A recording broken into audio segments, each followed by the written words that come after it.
Hi guys, thanks for clicking on this video. I want to talk about the racism that nobody else wants to talk about. Have you heard of Carlton Guilford? Police say Carlton Guilford shot and killed London Hathcock at the Rudisill Library and then shot James McDaniel at a Quick Trip minutes later. Greg and Lori, District Attorney Steve Kunzweiler says based on the evidence, they believe Guilford shot both men because they were white. Now, Oklahoma's hate crime is called malicious intimidation or harassment, which is a misdemeanor. Guilford is charged with 2 counts of first-degree murder for killing Hathcock and McDaniel and 2 counts of shooting with intent to kill for shooting at 2 QT employees who were not hurt. Investigators say Guilford shot both men in the head from behind. They say Guilford continued to shoot McDaniel after he was already on the ground and even reloaded his gun and shot McDaniel in the head again. Why haven't you heard about this? A black man walks into a library and shoots a white guy who's sitting there reading in the back of the head. Execution style. He then walks across the street, finds another white guy pumping gas, and he shoots him in the head twice. These 2 innocent men were killed, obviously, because of their race, yet you haven't heard about this in the media. Why is that?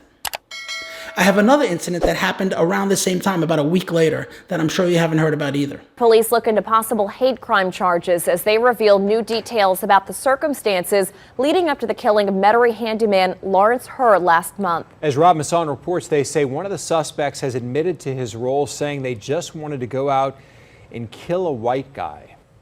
They have been booked with the first-degree murder of 66-year-old handyman Lawrence Herr, also known as Peanut, who was gunned down while repairing this mailbox on Kenner's Georgetown Place last month. This man was out minding his own business. He was a good Samaritan, just doing his job as he does. As you travel through this community, people speak very highly of him, so it's just sickening. Kenner Police Chief Keith Conley says it's possible the suspects accused of fatally shooting 66-year-old Lawrence Herr while he was installing a mailbox could face hate crime charges in addition to the first-degree murder charges. Through some of the confession of Taj Matthews, they did want to commit a murder that day, and specifically they said it was going to be a white person. Within a couple blocks of their residence, or their starting point, they did find Mr. Herr out working on a mailbox, doing what he does, and shot him in the back. Police say Herr was working maintenance at a home on Georgetown Drive when 23-year-old Taj Matthews and 25-year-old Maurice Holmes drove by in this silver Mercedes and shot Herr in the driveway. 3 hours later, detectives found the Mercedes, then arrested Matthews and Holmes on a charge of first-degree murder. During a Tuesday video appearance in magistrate court, Kenner Police Detective Nicholas Engler said that 23-year-old Taj Matthews and 25-year-old Maurice Holmes were captured on surveillance video taken at a Clemson Drive apartment complex just 2 hours before the killing. In the video, the detective testified that Holmes can be seen passing a weapon to Matthews. The detective also testified that a box of 9mm bullets were found on the floor of the car used in the deadly drive-by shooting last month. Later in the confession, they did indicate that they were specifically not only looking to kill somebody, but they wanted to be a white person. Matthews and Holmes remain locked up in Jefferson Parish after being booked with the first-degree murder of Lawrence Herr, who died shortly after being fatally shot while doing his job. Again, did you hear about this? We hear all the time that police are out hunting for innocent black men. Well, here you have 2 black men that were actually out hunting to kill a white man. The media has not reported on these racist incidents because they're busy trying to convince you that this is a racist incident. A brave Marine who came to the aid of his fellow passengers to forcibly restrain a man with 42 prior arrests, who got on the train and demanded money from all of the passengers. And he stated he didn't care if he was going to jail for the rest of his life trying to get it. That's a racist incident, even though one of the guys that helped this Marine happened to be black. But the 3 white guys I just mentioned, you don't hear a peep about. Where is AOC, Joe Biden, Kamala Harris, Al Sharpton? Where are they? You claim to be against racism. Here are 3 guys that were killed because of their race, and you guys are silent. And where is Eric Adams? He's the newest race hustler on the scene. Where's he been? He was all over the Jordan Neely incident. One of our own is dead. A black man, black like me. A man named Jordan.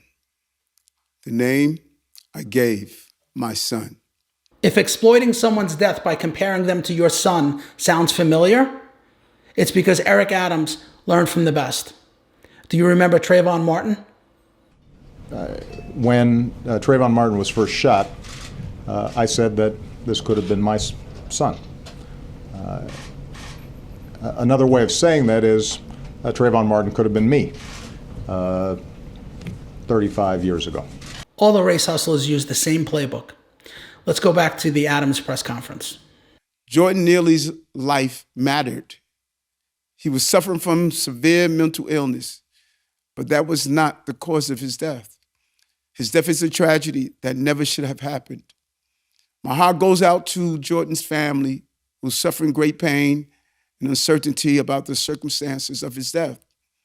No family should have to suffer a loss like this, and too many Black and brown families bear the brunt of system long overdue for reform.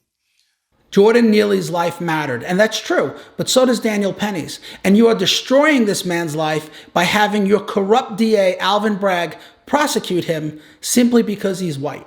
We all know Alvin Bragg won't prosecute anyone else. But if the guy is white, he's all over it.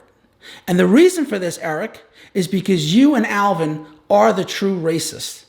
The only thing you hate more than white people in general are white cops. That's why you used your rank to abuse them while you were on the job, and then bragged about it. Every day in the police department, I kicked those crackers' ass, man. I was unbelievable in the police department when you keep 100 Blacks in law enforcement. Became a sergeant, a lieutenant, and a captain. You know the story. Some people all of a sudden trying to reinvent me, but the reality is what I was then is who I am now. That's all I got for you in this video, guys. I'm trying to keep them short and be mindful of your time. I just wanted to point out some of the hypocrisy. If you like this video, please consider subscribing. Also hit the bell so you'll be notified when I make another video. Thank you for watching, and I'll see you on the next one.